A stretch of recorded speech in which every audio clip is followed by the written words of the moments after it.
warahmatullahi wabarakatuh. Selamat pagi, salam sejahtera untuk kita semua. Perkenalkan, saya Siti Aisyah dengan NIDN 1027059501. Saya adalah dosen tetap pada program studi Manajemen Sumber Daya Perairan Fakultas Sains Universitas Nahdlatul Ulama Sumatera Barat. Video ini dibuat yaitu untuk pernyataan diri dosen dalam unjuk kerja Tridharma Perguruan Tinggi atau biasa disingkat dengan PDD UKT PT untuk sertifikasi dosen tahun 2025. Hari ini saya akan menampilkan proses pembelajaran yang akan saya laksanakan di kelas dalam mata kuliah Teknologi Informasi Bisnis Perikanan, khususnya pada pertemuan kelima dengan topik Teori Permintaan dan Penawaran pada Produk Perikanan.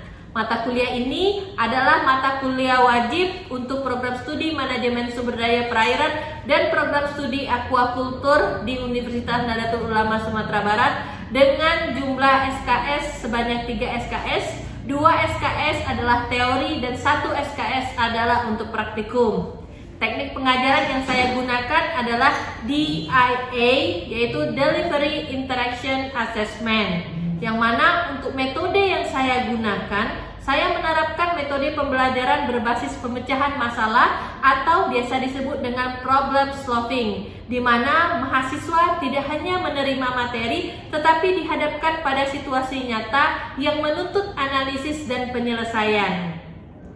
Pembelajaran dimulai dengan pemaparan masalah real di lapangan, misalnya seperti harga ikan yang melonjak pada musim-musim tertentu, atau perubahan harga ikan akibat harga barang pesaing seperti harga ayam, harga daging sapi, dan protein lainnya yang menyebabkan harga ikan ikut berubah. Mahasiswa diminta untuk mengidentifikasi penyebab, menganalisis data, dan mengusulkan solusi berdasarkan teori permintaan dan penawaran. Capaian dari pembelajaran mata kuliah ini diharapkan mahasiswa mampu memahami dan menjelaskan konsep dasar permintaan dan penawaran produk perikanan. Selanjutnya, mahasiswa juga mampu menganalisis faktor-faktor yang mempengaruhi permintaan dan penawaran secara kritis, menggunakan teknologi informasi seperti Excel, aplikasi grafis sederhana untuk menyusun dan memvisualisasikan kurva permintaan dan penawaran. Selanjutnya, mahasiswa mampu menyampaikan hasil analisis dan alternatif solusi secara sistematis. Untuk alur pembelajaran saya buat dengan beberapa tahap. Tahap pertama yaitu adalah pembukaan dan pengenalan kasus nyata. Dilanjutkan dengan identifikasi dan analisis masalah oleh mahasiswa secara berkelompok. Dilanjutkan dengan diskusi hasil pemecahan masalah dan penyusunan grafik permintaan dan penawaran. Selanjutnya akan dilanjutkan dengan presentasi solusi oleh setiap kelompok dan diskusi kelas. Dan pada bagian akhir atau pada bagian penutup akan diadakan refleksi pembelajaran, termasuk salah satunya adalah pemberian tugas lanjutan untuk materi pertemuan minggu berikutnya. Penilaian saya lakukan secara holistik dan berbasis proses dengan bobot penilaian. Yang pertama yaitu adalah partisipasi aktif mahasiswa dengan bobot 20%. Selanjutnya itu adalah analisis kelompok dan presentasi sebanyak 30%, tugas individu berupa grafik permintaan penawaran pada data kasus yaitu 20%. Selanjutnya adalah refleksi dan jawaban tertulis pada studi kasus yaitu sebanyak 20%, dan pada bagian terakhir yaitu kehadiran dan kedisiplinan kegiatan itu sebanyak 10%. Hasil dari pertemuan ini akan menunjukkan mahasiswa lebih aktif dalam terlibat proses berpikir kritis. Selanjutnya, mahasiswa juga mampu menghubungkan teori ekonomi dengan realitas pasar perikanan. Selanjutnya yaitu terampil menggunakan perangkat teknologi informasi untuk mendukung analisis data ekonomi perikanan. Dengan pendekatan inilah, mahasiswa diharapkan memiliki kompetensi analitis, adaptif, dan solutif yang dibutuhkan dalam menghadapi tantangan bisnis perikanan berbasis data dan informasi. Selanjutnya, saya akan menampilkan proses pembelajaran saya di kelas. Silahkan menyaksikan. Terima kasih. Wassalamualaikum warahmatullahi wabarakatuh. Oke, assalamualaikum warahmatullahi wabarakatuh. Waalaikumsalam warahmatullahi wabarakatuh. Selamat siang semuanya. Siang, Bu.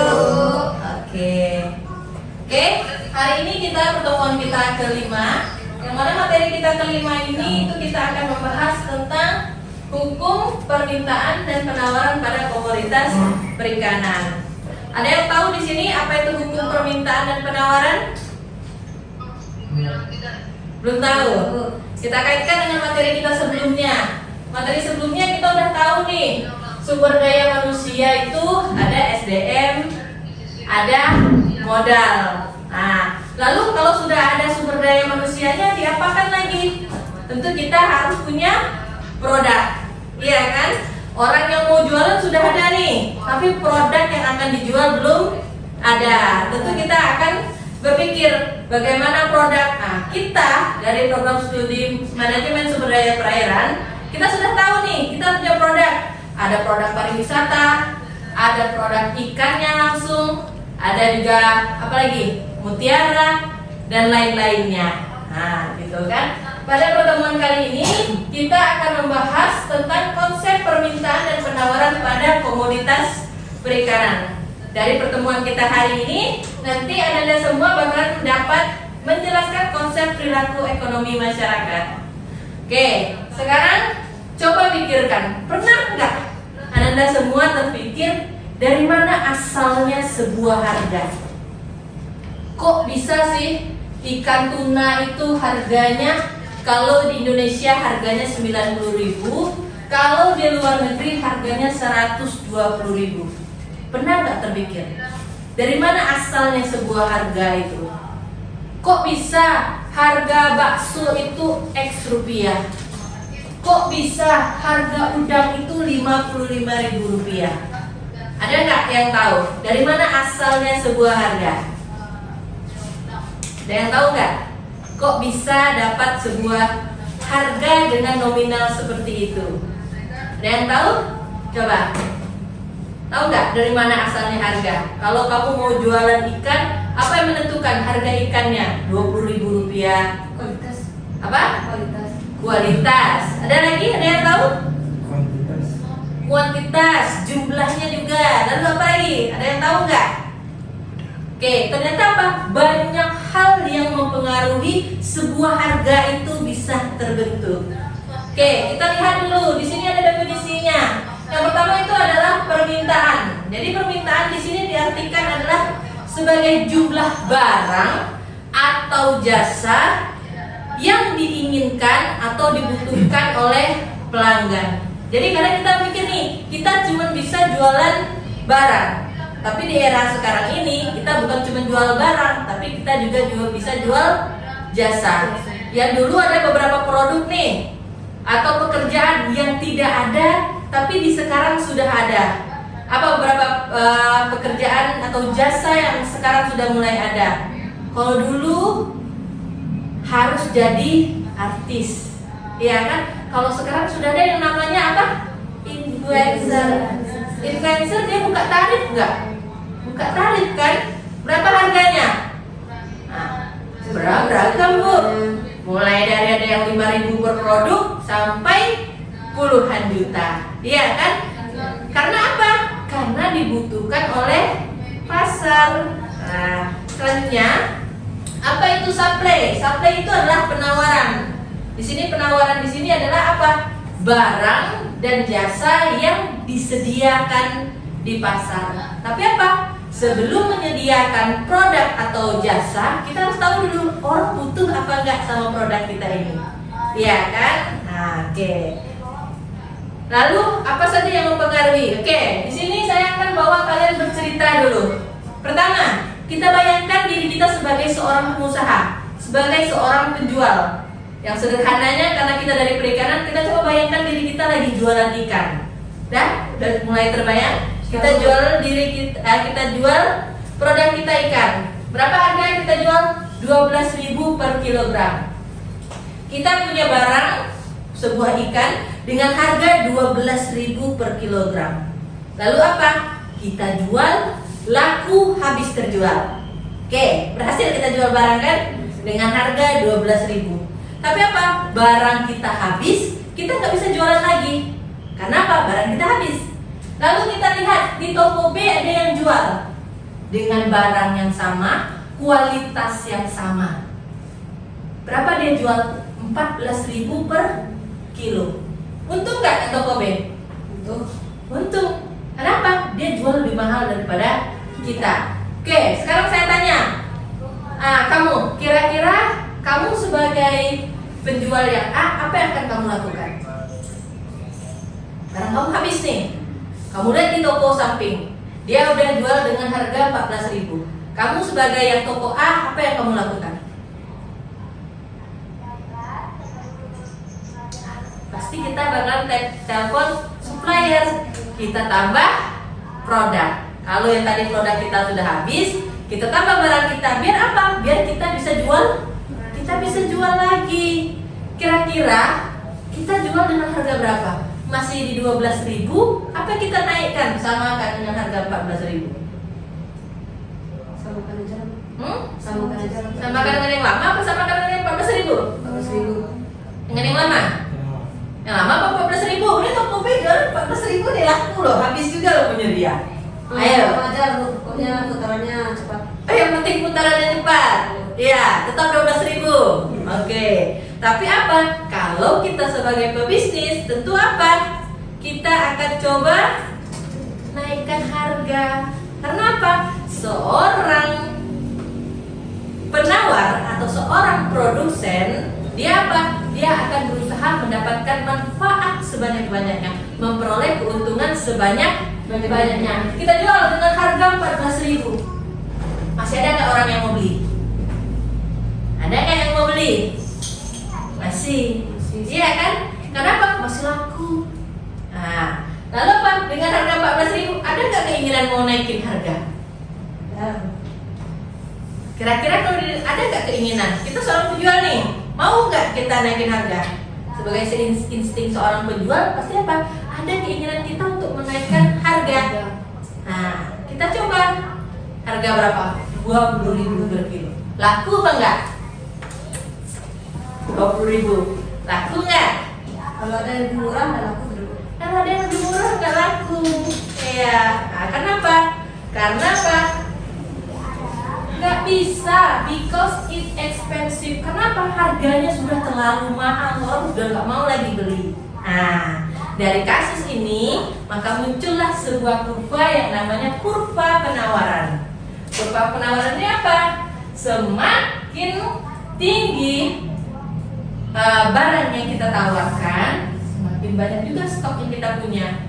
Kenapa? Stoknya 200 nih, numpuk di gudang kita, nggak laku. Kenapa? Harganya mahal. Tapi sebagai seorang produsen tentu kita ingin meningkatkan pendapatan. Inilah yang dinamakan dengan kurva penawaran.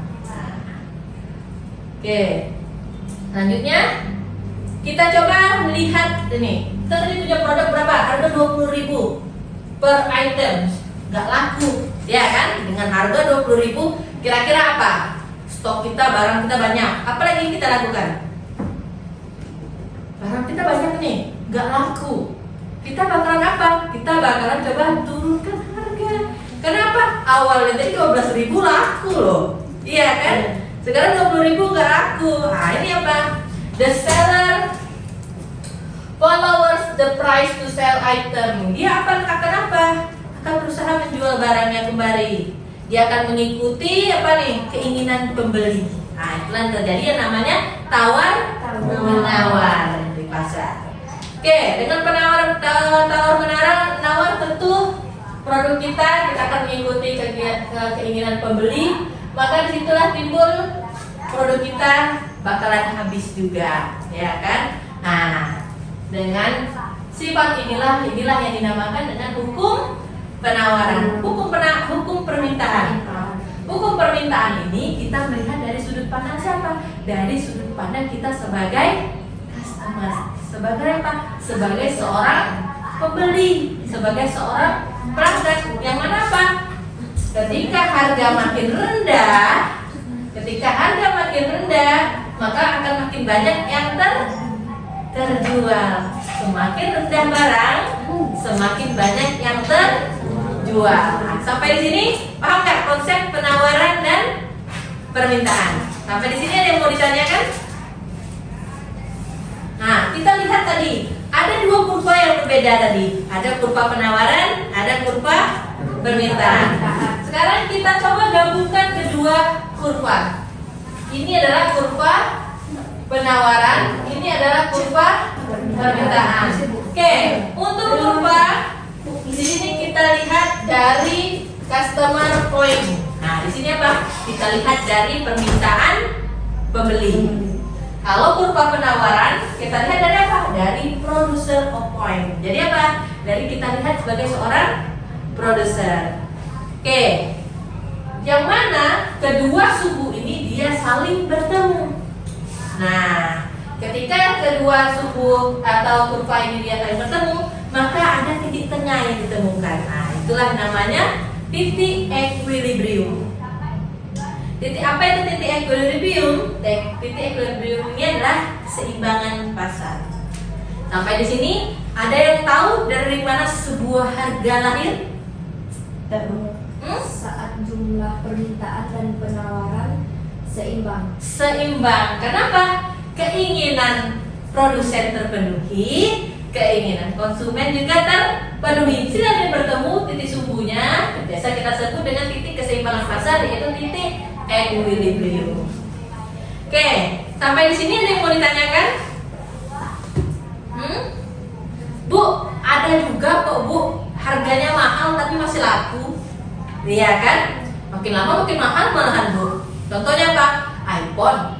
Keluar yang habis keluar yang 13, keluar 15. Habis keluar 15, keluar yang 16. Makin lama makin mahal Bu. Samsung juga masih laku juga Bu. Nggak ada dia nunggu-nunggu pembeli minta turun harga, iya kan?